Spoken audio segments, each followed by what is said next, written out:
مقدس فتح رسول کا پہلا عنصر اس کے پہلے باب کی 18 اور 19 آیت کو ہم پڑھیں گے. یہ صفحہ نمبر 228 ہے نئے عہد نامہ میں. خدا کے کلام میں یہ لکھا ہے، کیونکہ تم جانتے ہو کہ تمہارا نکما چال چلن جو باپ دادا سے چلتا آیا تھا، اس سے تمہاری خلاصی فانی چیزوں یعنی سونے چاندی کے ذریعہ سے نہیں ہوئی، بلکہ ایک بے عیب اور بے داغ برے یعنی مسیح کے بیش قیمت خون سے. پاک کلام کے پڑھے اور سنے جانے پر خدا کی برکت ہو. میرے عزیز بہن بھائیوں، آج میں آپ کو خدا یسوع مسیح کے اس عظیم اور زندہ خون کے بارے میں بتانا چاہوں گا کہ اس خون کے اندر اتنی طاقت ہے کہ اگر کوئی بھی شخص اس خون کو پکارتا ہے تو وہ کیونکہ خدا کے بیٹے یسوع کا خون ہے، جس نے تمام دنیا کی نجات کے لیے جو خون بہایا گیا، اس خون کے اندر یہ طاقت ہے کہ جب آپ اس خون کو پکارتے ہیں، یسوع مسیح کو پکارتے ہیں، خدا کے بیٹے یسوع کو پکارتے ہیں، تو وہ اسی وقت آپ کی تمام بیماریوں سے، آپ کی تمام پریشانیوں سے نجات اور شفا بخشنے کے لیے آپ کے پاس موجود ہوتا ہے. ہاللیلویا. کچھ دیر کے لیے میں آپ کو پیچھے لے کر جاؤں گا. خروج 12 باب میں جب ہم پڑھتے ہیں تو وہاں پر خداوند مرد خدا حضرت موسیٰ کو حکم دیتے ہیں کہ تو تمام اسرائیل کے لوگوں سے کہہ کہ وہ ایک ایک برہ ایک ایک خاندان کے لیے لے لے اور برہ بے عیب ہو. شرط کیا تھی؟ برہ ایک بے عیب ہو، اور اس برے کا خون جو ہے وہ اپنی چوکھٹ پر لگائے، کیونکہ اس خون کے وسیلہ سے وہ بچ جائیں گے. کیونکہ جو خون برے کا خون جو نجات کا خون ہے، جب اس کا نشان جو موت کا فرشتہ ہے جو ملک مصر سے آج رات ہو کر گزرنے کو ہے، جب وہ اس خون کو دیکھے گا تو وہ اسرائیلیوں کے گھروں کو، ان گھروں کو جن پر خون لگا ہوگا، ان کو چھوڑ جائے گا، اور میرا فرشتہ ان گھروں کو زر نہ پہنچائے گا. لیکن جہاں پر خون نہیں ہوگا وہاں پر کیا ہوگی؟ موت ہوگی، ماتم ہوگا، اور اس گھر کا پلوٹا مرے گا. انسان کا پلوٹا بھی، جانور کا پلوٹا بھی وہ مرے گا، کیونکہ یہ خدا ان کا انصاف تھا. اور اس انصاف کے وسیلہ سے خدا نے قوم بنی اسرائیل کو مصر میں سے خلاصی بخشی. برے کی قربانی کے وسیلہ سے کیا ہوئی؟ خلاصی ہوئی قوم بنی اسرائیل کی. لیکن یہ جو خدا کا برہ ہے، اس نے تمام جہان کے لیے، پوری دنیا کے لیے ایک ہی قربانی گزران دی ہے. خدا کا برہ جو قربان ہوا ہے، یسوع ناصری، اس نے تمام دنیا کے ماضی کے، حال کے اور مستقبل کے تمام گناہوں کا کفارہ صلیب پر گزران دیا ہے. اب جو کوئی اس خون کو اپنے دلوں میں لیتا ہے، اپنے دل کی چوکھٹوں پر لگاتا ہے، یسوع مسیح کو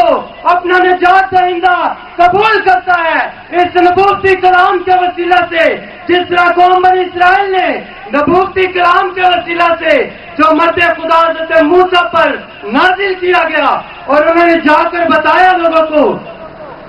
کہ آپ برے ذبح کریں اور خون اپنی چوکھٹ پر لگائیں تو آپ کے گھر میں ماتم نہ ہوگا، آپ کے گھر سے موت کا فرشتہ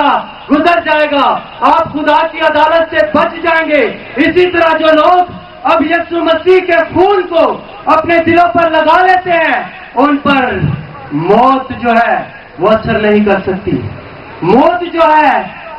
وہ اثر انداز نہیں ہو سکتی، کیونکہ یسوع کا خون کسی بکرے کا نہیں ہے، کسی بچڑے، کسی بھیڑ کا نہیں اور نہ ہی کسی اونٹ کا ہے، بلکہ یہ خدا کے بیٹے یسوع کا خون ہے جو صلیب پر تمام بنی نوع انسان کی نجات کے لیے اور شفا کے لیے بہایا گیا ہے، اور یہ ابھی تک جاری ہے، یہ رکا نہیں ہے۔ اگر آپ بائبل مقدس کا مطالعہ کریں، خدا یسوع مسیح جب تیسرے روز مردوں میں سے جی اٹھے تھے اور جب اپنے شاگردوں میں ظاہر ہوئے تھے تو انہوں نے توما رسول سے کہا کہ نزدیک آ کر ان زخموں کو دیکھ کہ یہ زخم ابھی تک تازہ ہے۔ وہ زخم خدا یسوع مسیح اگرچہ مردوں میں سے جی اٹھے لیکن وہ زخم جو ہے وہ ختم نہیں ہوئے، اگرچہ وہ سب کچھ کر سکتے تھے کیونکہ وہ خدائی طاقت کے وسیلہ سے خدا کا روح ہے۔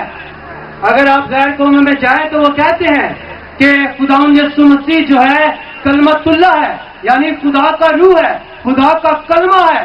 روح اللہ بھی ان کو کہتے ہیں۔ میرے عزیز بہن بھائیوں، خدا کا روح جب ان کے اندر تھا تو وہ سب کچھ کر سکتے تھے، لیکن وہ زخم جو پسلی کا زخم ہے، جو ہاتھوں اور پاؤں کے زخم ہے، وہ ابھی تک تازہ ہے۔ کیوں تازہ ہے؟ کہ اس پسلی میں سے جو چشمہ کوہ کلوری پر صلیب پر بہایا گیا وہ جاری رہے گا، کیونکہ اس میں تمام گناہوں کا کفارہ دیا گیا ہے، اس لیے وہ خون جاری رہے گا، اور جو کوئی توبہ کر کے خدا کے بیٹے کو قبول کرے گا اس چشمے کے وسیلہ سے جو یسوع مسیح کی پسلی سے جاری ہے، اس خون کے وسیلہ سے وہ صاف ہو جائے گا، اس کے گناہ صاف ہو جائیں گے، معاف ہو جائیں گے، اور وہ نئی زندگی میں آ جائے گا۔ میرے عزیز بہن بھائیوں، ہم سب کو اس نئی زندگی کو لینا ہے۔ ایک عدالت اس وقت ہوئی تھی جب قوم بنی اسرائیل کو مصر میں سے نکالا گیا، بڑے کے خون کے وسیلہ سے ان کو کوئی زر نہ پہنچا، اور ایک عدالت جو اب خدا باپ آپ پھر سے کرنے کو ہے، تمام دنیا کی عدالت جو کرنے کو ہے، اب جس بدن پر یعنی جس دل کے گھر پر، کیونکہ خدا یسوع مسیح فرماتا ہے کہ میں دل کی ہیکل میں رہتا ہوں، انسان کے دل کے اندر رہتا ہوں، یہ بھی جو دل ہے یہ خدا کا گھر ہے، اس کو پاک صاف رکھنا ہے، اور اس میں یسوع مسیح کا لہو لینا ہے، خدا کے بیٹے یعنی یسوع کا لہو،